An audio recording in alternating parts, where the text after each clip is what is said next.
both. Entry and exit.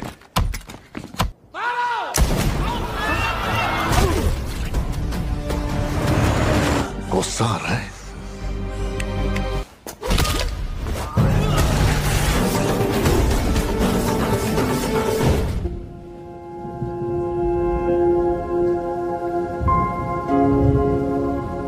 Halo semuanya, gimana kabar kalian hari ini? Semoga selalu sehat dimanapun kalian berada. Pada kesempatan kali ini kita akan membahas film berjudul Jawan yang memiliki arti tentara. Film ini menceritakan tentang sosok orang yang memiliki tujuan mulia, yaitu menumpas kejahatan dan ketidakadilan dalam masyarakat. Bagaimanakah kisah balas dendam yang brutal dan perlawanan terhadap pemerintah? Ya udah, langsung aja kita masuk ke alur ceritanya. Di suatu pagi, cerita ini dimulai ketika seorang ibu dan anak melihat seonggok mayat yang mengambang di danau. Mereka pun membawanya ke desa hingga tahu bahwa orang tersebut masih bernyawa. Entah apa yang telah dia alami, namun seorang tabib yang merawatnya menemukan banyak luka tembak serta beberapa organ yang rusak di tubuhnya. Beberapa hari kemudian, desa ini diserang oleh komplotan orang bersenjata. Mereka merusak rumah penduduk, menghabisi banyak anak-anak maupun orang tua yang tidak berdaya. Saat itulah muncul sosok pahlawan dari kegelapan. Wujudnya terbalut banyak perban dan dia mampu melawan para pemberontak hanya sendiri hingga semuanya habis terbantai.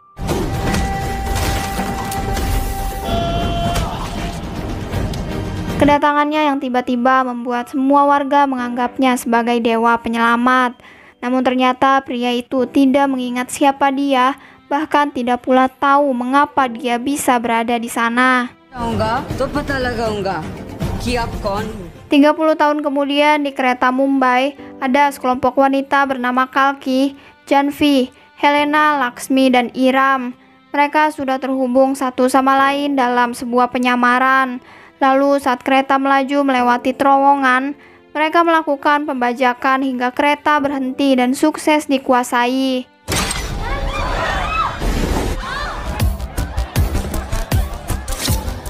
Mereka pun menyandra masinis beserta semua penumpang di bawah todongan senjata. Hingga tiba-tiba muncul seorang polisi yang berani melawan, meskipun setelahnya polisi itu dibuat tunduk oleh pria yang merupakan pemimpin dari penyanderaan ini. Dia bernama Azad dan dia mengenalkan dirinya dengan nama Vikram Rathore. Tanpa basa-basi, Azad langsung menunjukkan betapa dia berkuasa dengan cara melakukan penembakan hingga salah satu penumpang berakhir terbunuh. Berita pembajakan ini lantas menggegerkan jajaran pemerintah serta masyarakat India. Untuk itulah pemerintah menyiapkan orang yang mampu melakukan negosiasi, di mana orang itu adalah Narmada. Dia merupakan pemimpin Badan Keamanan India One Force. Meskipun dia seorang wanita, Narmada telah memenangkan 7 kali negosiasi penyanderaan dalam 10 tahun terakhir dia berkarir. Dari situlah Azad terhubung dengannya dan mulai mengatakan permintaan pertama berupa hadirnya Menteri Pertanian dalam waktu 5 menit. Lalu saat sang menteri telah datang, Azad memberitahu bahwa di kereta ini dia telah menyandra anak dari pengusaha senjata terbesar nomor 4 di dunia. Mengetahui putrinya dalam kondisi terancam, sebagai seorang ayah, Kali mengaku akan mengabulkan apapun keinginan Azad asalkan putrinya selamat.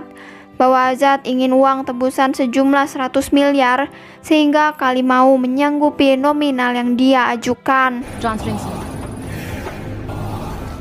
Tepat setelah uang itu didapatkan, Azad berencana menghentikan kereta di stasiun berikutnya.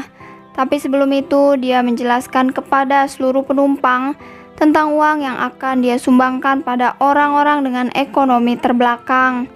Azad menjadi saksi bagaimana banyak orang mengalami kesulitan, termasuk semua anak buahnya yang menjadi korban dari pihak-pihak yang korupsi. Salah satunya adalah Kalki, ayahnya yang bekerja sebagai petani tewas bunuh diri akibat meminjam uang dari orang bank.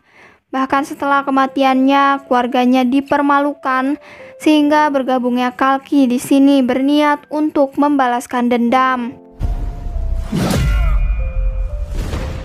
Penjelasan tersebut membuat para penumpang merasa terharu dan turut mendukung apa yang akan mereka perjuangkan. Maka dari itu, Azad akan membebaskan semua penumpang karena tindakannya hanyalah bagian dari sandiwara, termasuk orang yang sempat ditembak merupakan orang suruhannya.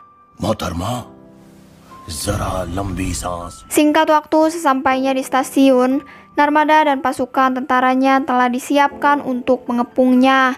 Namun mereka dikejutkan saat semua penumpang dikeluarkan dengan tertib tanpa satupun yang mengalami luka. Bahkan Azad juga bermain cerdik dengan memakaikan perban pada kepala semua penumpang hingga 6 anak buahnya tidak ada yang dikenali. Selain itu, dia juga menggunakan penembak otomatis yang berfungsi mengalihkan perhatian sampai dia berhasil meloloskan dirinya. Saat itu juga Narmada buru-buru memberikan perintah agar uang yang tadi segera dibekukan. Namun dia justru semakin merasa dibodohi ketika dia mendapatkan laporan tentang dana yang sudah diberikan kepada 10.000 rekening acak, di mana mayoritas dari mereka adalah para petani yang meminjam pada bank, hingga uang tersebut membuat pinjaman mereka telah dilunaskan. Usai melakukan aksinya hingga menggegerkan masyarakat India, Azad kembali ke markas tersembunyi bersama ke-6 anggotanya. Dia mengendalikan markas ini yang ternyata di baliknya adalah penjara khusus wanita. Di sana, Azad merupakan sosok sipir yang sangat dihormati karena dia satu-satunya orang yang mampu mengubah penjara menjadi tempat aman bagi semua perempuan. Hingga di suatu hari, ibu angkat Azad tiba-tiba menjodohkan dia dengan seorang janda beranak satu. Namun alangkah terkejutnya dia saat tahu bahwa wanita itu adalah Narmada. Mereka bertemu pertama kali dan Azad langsung menyukai pribadi Narmada yang sangat mandiri karena dia membesarkan putrinya sebagai seorang ibu tunggal. Oleh karena itu, keduanya berkomitmen melanjutkan hubungan ini ke jenjang yang serius. Dan selama mereka melakukan pendekatan, Azad belum mengakui tentang pekerjaan rahasianya. Singkat waktu, Azad dan ke-6 anak buahnya mulai merencanakan penyerangan berikutnya. Kali ini mereka menargetkan Menteri Kesehatan yang sedang menyampaikan pidato terkait fasilitas rumah sakit pemerintah yang sangat maju dengan pelayanan yang terdepan. Semua perkataan itu sebenarnya hanyalah omong kosong, sehingga Kalki yang sudah membidik sang menteri langsung melakukan penembakan. Saat itu juga ambulans dan iringan mobil sang menteri mulai mendampingi untuk membawanya ke rumah sakit terbaik di India. Namun Azad telah melakukan sabotase hingga ambulan dibawa ke rumah sakit pemerintah, tempat yang sebelumnya dipuji-puji oleh sang menteri. Pada kenyataannya, rumah sakit ini sudah tidak terawat, bahkan lebih mirip seperti gudang kosong. Mereka pun langsung mengisolasi tempat ini dengan mengelilingi temboknya menggunakan peledak. Lalu Azad memanggil seorang dokter untuk melakukan siaran yang menyatakan bahwa kondisi sang menteri sangat kritis dan mereka membutuhkan ahli bedah jantung berikut peralatan medis yang tidak memadai. Operation theater staff, ventilator support, mask. अस्पताल में एक सच को एक पत्ते और पत्ते. Tidak sampai di situ saja, jika mereka masih peduli dengan nyawa sang menteri, Azad ingin nama baik seseorang kembali diharumkan. Dia adalah Dr. Iram, salah satu narapidana yang kini bergabung dengannya. 3 tahun lalu, Dr. Iram merupakan dokter di rumah sakit ini. Dia menangani 60 anak menderita radang otak. Namun saat itu mereka tidak memiliki satupun tabung oksigen hingga dia meminta pada direktur rumah sakit. Tapi ternyata beliau menyepelekan nyawa banyak anak-anak sampai dia mencari oksigen sendirian sambil memohon demi keselamatan pasiennya. Sayangnya segala upaya yang ia lakukan diakhiri dengan kegagalan atas 57 anak yang meninggal. Kesedihan itu berlanjut saat Dr. Iram dijebak menggunakan obat-obat terlarang hingga dia dihukum penjara seumur hidup karena kasus ini dianggap akibat kelalaiannya. Kejadian tersebut membuat Azad meminta direktur rumah sakit mengakui kesalahannya di depan media.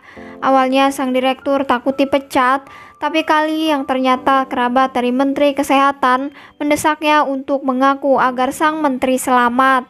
Setelah direktur membuat pengakuan resmi yang sukses mempermalukannya, Azad juga meminta pemerintah memperbarui infrastruktur 200 rumah sakit dalam waktu 5 jam. Dan dalam jangka waktu yang sesingkat itu, media langsung mengukir nama Vikram Rathore sebagai orang yang sangat berjasa. Menyusul kabar itu, Narmada didesak untuk segera melakukan perlawanan, di mana dia membawa pasukannya menyerang rumah sakit, meskipun lagi-lagi timnya berakhir dikalahkan. Bahkan kali ini Azad keluar untuk melawannya hingga detik-detik pria itu melarikan diri. Narmada sempat mengambil topengnya.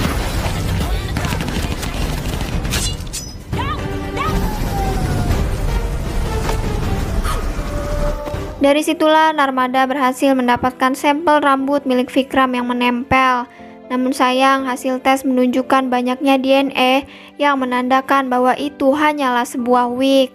Maka dia hanya mengandalkan sketsa wajah yang dibuat Irani selaku asistennya dan meminta sketsa berikutnya dengan usia yang berbeda. Sementara itu, Kali memiliki ambisi besar untuk melebarkan usahanya hingga menguasai seluruh India. Saat ini dia bergabung dengan partai politik dan berencana pergi ke Rusia dalam sebuah pertemuan penting.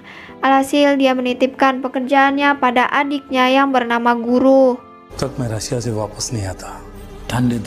Seiring berjalannya waktu, hubungan Azad dan Narmada memasuki jenjang pernikahan. Dan belum sempat Azad memberitahu pekerjaan dia sebenarnya, Narmada terlanjur dikirimkan sketsa wajah Vikram yang sama persis seperti wajah Azad. Namun saat dia mengancam agar Azad mengakui rahasianya, rumah mereka justru diserang oleh pasukan bersenjata. Ternyata Guru adalah pelaku yang telah menyerangnya dan ikut menyiksa Narmada yang dituduh telah bersekongkol. Beruntungnya anak buah Azad mengetahui posisinya dan berniat untuk menolongnya. Tapi tiba-tiba datang seorang pria yang tidak pernah mereka sangka. Seseorang yang memiliki tatapan tajam dan dingin. Dia menumpas pasukan Guru dengan mudah dan dia mengenalkan dirinya dengan nama Vikram Rathore.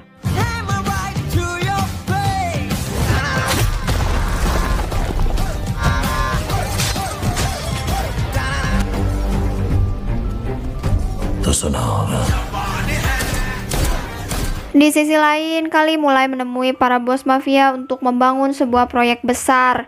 Dia berencana memenangkan pemilu dengan cara yang kotor agar nantinya dia bisa menciptakan dunia baru di mana pabrik-pabrik berdiri tanpa memikirkan dampak polusi.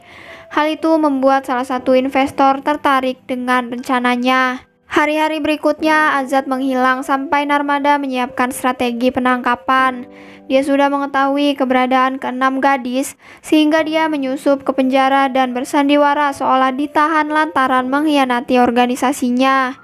Namun di sana dia justru mendapat penjelasan dari Laksmi tentang siapa Azad dan Vikram Rathore yang memiliki keterkaitan satu sama lain.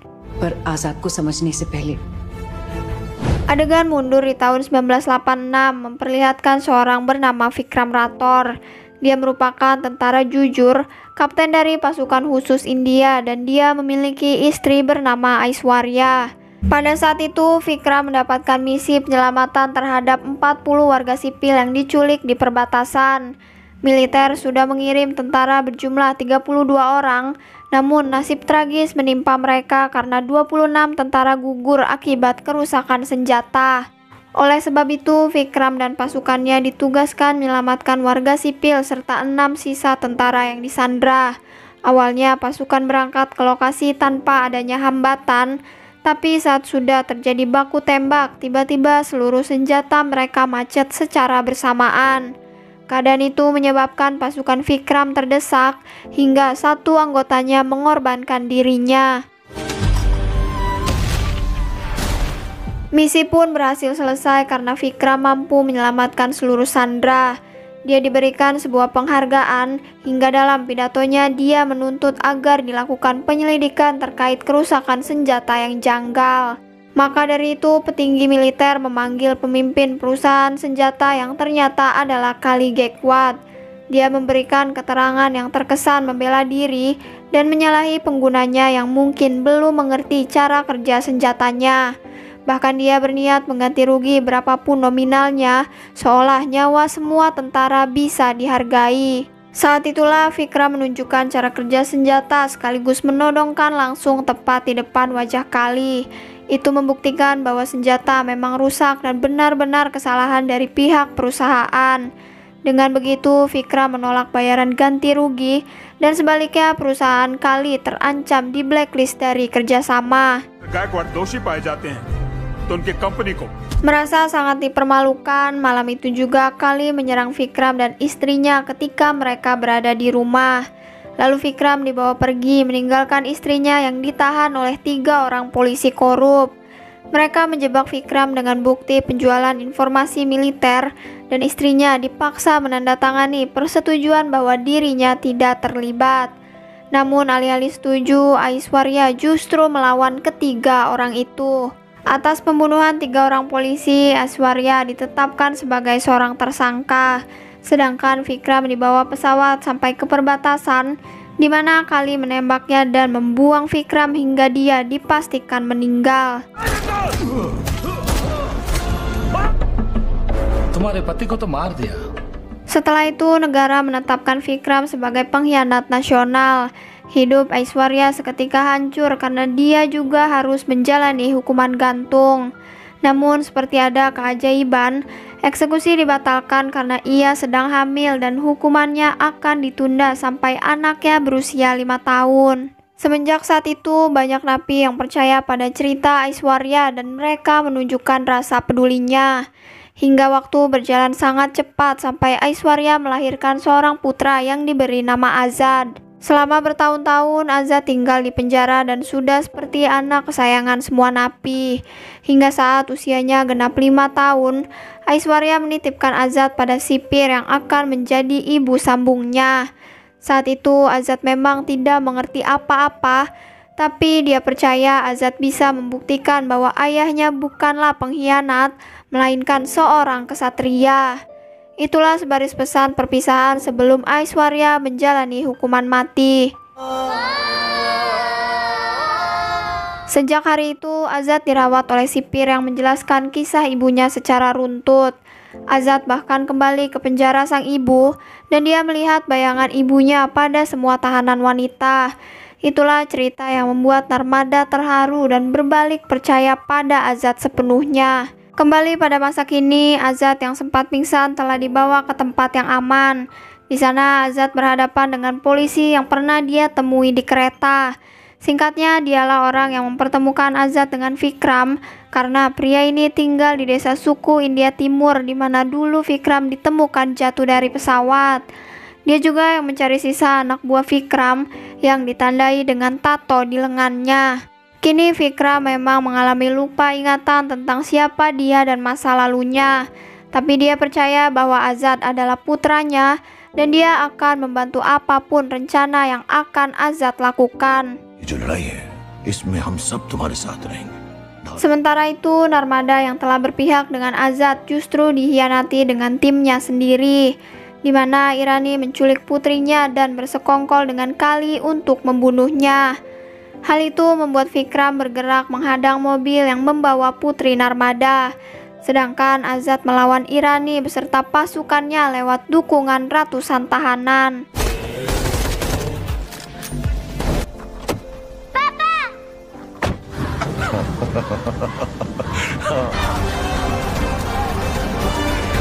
Naas akibat kejadian itu, Laksmi meninggal karena mengalami luka tembak. Namun posisi Laksmi langsung digantikan oleh Narmada dan mereka menyiapkan strategi baru untuk menghentikan obsesi Kali terhadap politik.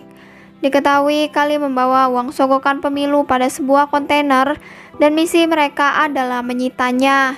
Tibalah hari saat rencana itu mulai dijalankan. Mereka mencegat kontainer milik Kali hingga terjadi pertarungan yang sengit. Namun berkat kerjasama timnya, mereka mampu menguasai truk tersebut sekaligus menghancurkan sisa-sisa anak buahnya.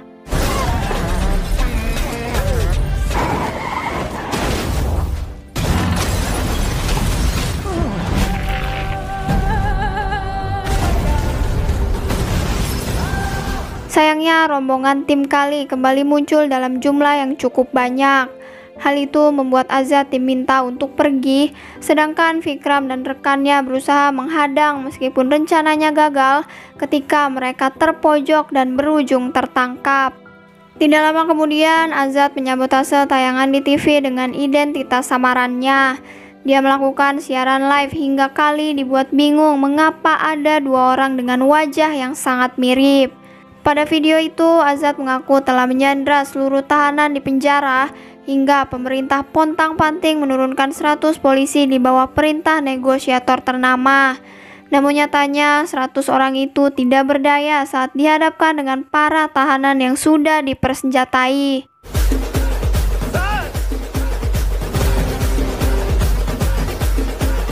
Maka dengan terpaksa negosiator setuju untuk memenuhi tuntutan yang Azad ajukan bahwa dia meminta tanda tangan kepala negara dan penutupan 253 pabrik yang menyebabkan polusi dan limbah. Jika permintaannya tidak disetujui, maka tidak akan ada pemilu karena dia telah mencuri sebagian mesin pemungutan suara. Dalam waktu yang singkat, hampir semua divisi pemerintah mengadakan pertemuan. Mereka akhirnya setuju memberi tanda tangan, sekaligus menyegel beberapa pabrik hingga Kali merasa dirugikan. Disaksikan penduduk India, Azad membuka penyamarannya sambil mengaku bahwa tujuannya selama ini adalah mencari keadilan untuk ayahnya. Dia pun berpesan agar masyarakat memilih pemimpin yang tepat dan menolak dibeli suaranya oleh orang-orang tertentu. Lalu siaran pun ditutup dengan persetujuan bahwa ia akan mengembalikan mesin pemungutan suara. Hingga tiba-tiba Kali mengetahui lokasi Azad yang ada di penjara. Dia pun datang dengan menyeret Vikram sampai seluruh dari mereka hanya pasrah dan tidak ada yang mampu melawannya. Tepat saat pistol Kali diarahkan ke atas kepala Vikram, senjata macet seperti kejadian bertahun-tahun silam. Suara itu sontak membangkitkan memori masa lalunya hingga Vikram ingat dengan jelas tiap bagian yang dia alami. Pada akhirnya Vikram diberi kesadaran untuk bangkit dan melawan. Dia memukul Kali hanya dengan satu pukulan yang keras dan secara sadar dia memanggil Azad dengan sebutan anaknya. Seketika suasana pun berubah panas menjadi arena pertarungan. Vikram dan Azad membantai habis satu demi satu anak buah Kali tanpa rasa ampun.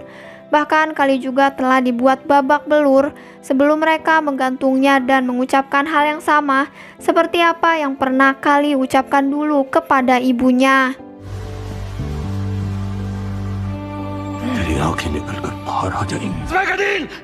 Let's make a deal the third.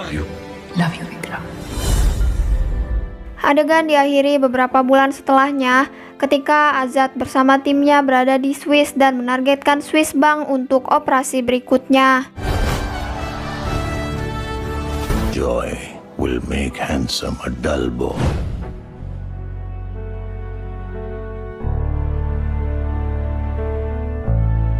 Meskipun film ini diisi dengan konflik yang lumayan rumit, tapi Jawan cukup relate dengan keadaan lingkungan sehari-hari di mana banyak masyarakat yang dicurangi dan merasakan ketidakadilan. Semoga film ini bisa menghibur dan ada pelajaran baik yang bisa diambil. Jangan lupa untuk like dan komen. Sampai berjumpa lagi di video berikutnya.